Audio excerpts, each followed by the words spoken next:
Kemarin sore saya dihubungi oleh penyidik.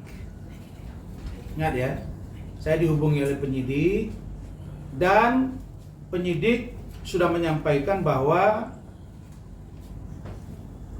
segera melakukan gelar tanpa harus memeriksa Nikita Mirzani. Karena Nikita Mirzani diperiksa tidak mau. Kemarin katanya janji akan didampingi oleh kuasa hukumnya. Lalu kemudian dengan banyak alasan, ya sudah, penyidik ambil sikap. Nah, jadi saya tanya, saya nggak sabar lagi ini, saya bilang minggu ini insya Allah clear. Begitu naik sidik, saya info kepada kalian. Jangan ada barter-barteran bos, Kasat Reskrim. Ya, saudara Ardian, saya ingatkan. Saya dapat bocoran diduga ya, ada yang mencoba memaksakan kasus ini untuk dibarter. Seolah-olah saya dan istri saya melakukan pengeroyokan. Apanya yang dikeroyok? Saya yang duduk, dia yang datang. CCTV ada, dia yang dorong istri saya. Dan saya yang berdarah. Jangan dimain-mainkan bos. Ya. Jadi jangan kalian pikir kita diam. Saya ada laporan terhadap saya akan patuhi, saya akan berikan keterangan. Itu saya. Laporan Nikita Mirzani, saya diperiksa, saya akan datang. Istri saya sudah diperiksa. Hati-hati. Saya sudah ingatkan Pak Kapolres. Pak Kapolres bilang, bang saya akan atensi dan saya akan info ke Kasat. Saya bilang, Adinda, saya meragukan Kasat Reskrim Adinda. Karena saya lihat ini tidak belajar dari 2 kasat sebelumnya. Masa kalian tidak juga bercermin? Begitu besar masalah Bintoro, Gogo Galesung, Zulfikar. Ya. Jangan. Saya dalam minggu ini tidak juga clear, saya akan bergerak sampai ke Kompolnas, sampai ke Propam dan Kapolri. Nah, kemudian tentang Denis Caryesta. Denis Caryesta, ini laporan saya, ini laporan Frida tadi dia dilaporkan. Public figure. Idealnya kasus yang saya pegang harus menjadi perhatian kita semua. Dan menolong itu, memberitakan hajat orang, pahalanya besar bos. Kalau kalian lihat saya ini banyak yang ganggu saya, tapi alhamdulillah masih begini. Nah, ini ada putusan pengadilan PN Jakarta Pusat yang mengagetkan saya. Saya pernah jelaskan kepada teman-teman semua, Pak David ini pernah melakukan pinjaman bank BRI Veteran Jakarta Pusat karena resesi ekonomi COVID. Lalu dia agunkan kediaman beliau, lebih kurang 9 miliar kalau diaprisalkan. Lalu kemudian pada waktu itu dia mulai berpikir untuk tidak lagi terbebani hutang bunga bulanan, maka beliau ini berpikir kewajiban bulanan, maka dia berpikir dan keluarga menyerahkan rumah dimaksud. Dan totalnya itu juga mencukupi, bahkan melebihi.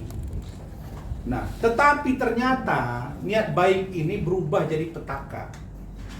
Nah, alhasil beliau pada satu kesempatan ingin membeli satu mobil karena dia menjadi seorang nasabah yang baik di beberapa bank termasuk BCA, maka Pak David ini mengajukan pinjaman. Mengajukan kendaraan untuk leasing. Ditolak oleh BCA dengan catatan beliau ini checking BI-nya itu bermasalah. Sehingga beliau cari tahu, dilaporkan ke Polda Metro, itulah laporannya, sudah tersangka, disidangkan. Dituntut 9 bulan oleh jaksa penuntut umum, tiba-tiba divonis bebas. Katanya terbukti melakukan perbuatan pidana, terbukti melakukan pelanggaran pidana, tapi tidak merupakan perbuatan pidana. Kan aneh juga ini. Nah, untuk ini poin-poinnya ada. Saya persilakan Pak David untuk menjelaskannya. Ya. Terima kasih, Bang.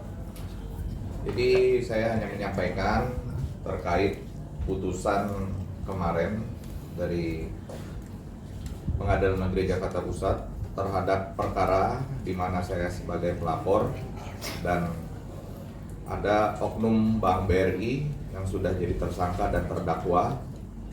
Namun saat pembacaan vonis mendapatkan vonis bebas dari Hakim Pengadilan Negeri Jakarta Pusat, yang menurut saya itu sangat jauh dari rasa keadilan, dan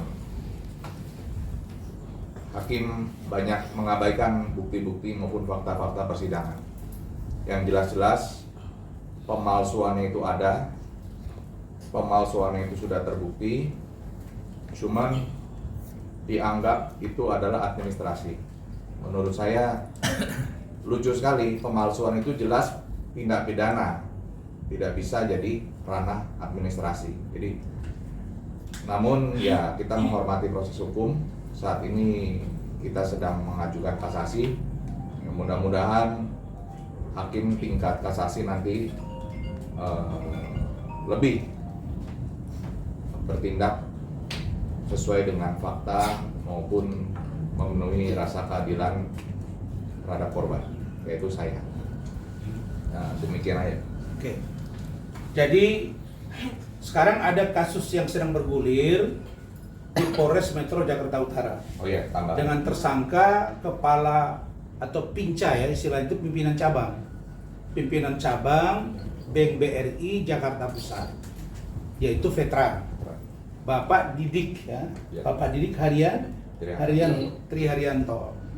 Nah, ini saya mendesak agar pihak BRI wilayah DKI untuk mencopot yang bersangkutan dan memproses secara etik. Begitu juga dengan pusat.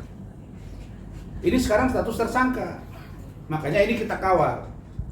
Dan proses hukum di Polres Jakarta Utara kita pantau, dan saya tidak masuk ke ranah itu, karena itu biar diurus langsung oleh Pak David. Saya untuk media dan juga untuk secara organisatoris di lingkungan bank. Bila perlu ini saya bawa ke Bapak Erick Thohir selaku Menteri BUMN. Kenapa? Karena kejahatan begini tidak boleh kita biarkan. Dan ini akan sangat merugikan sekali.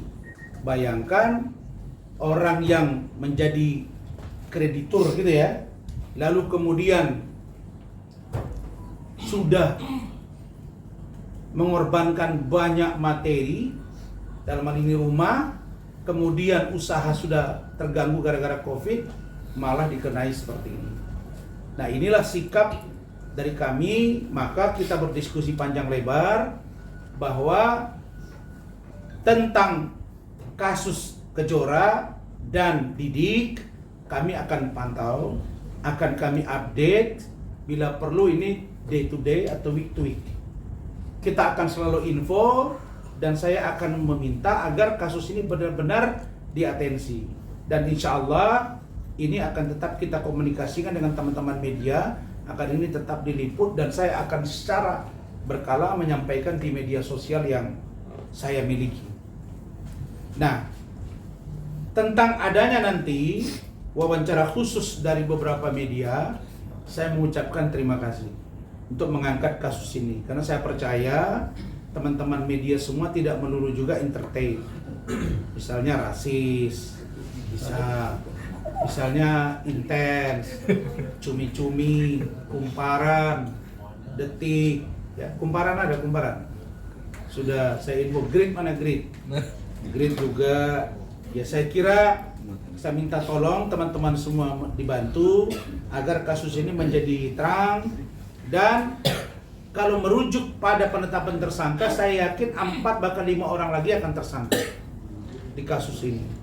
Sehingga klien kami ini mengalami kerugian lebih kurang 40 miliar. Nah, dan ini mencemarkan nama baik beliau. Ini bukan perkara uang lagi, sama dengan apa yang dialami oleh Frida. Akibat dari ini, nama beliau jadi jelek. Dan kalau seorang pebisnis, tiba-tiba BI checkingnya bermasalah, dia menjadi sulit, bos, mendapat trust. Nah, begitu juga dengan si Frida. Terganggu semua pekerjaan dia. Ya itulah yang dialami oleh para orang yang kemarin mengkhianati saya lalu kemudian minta kerja ke saya, kan nggak mungkin saya terima. Sekali lancung ke ujian seumur hidup orang tak percaya.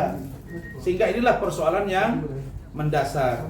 Jadi dalam kasus ini kami akan kejar terus supaya terangnya peristiwa hukum ini, ada apa di balik putusan ini. Ya, kita sekali lagi mengkritisi supaya semuanya berjalan dan orang yang mencari keadilan dapat menemukan keadilan itu sendiri.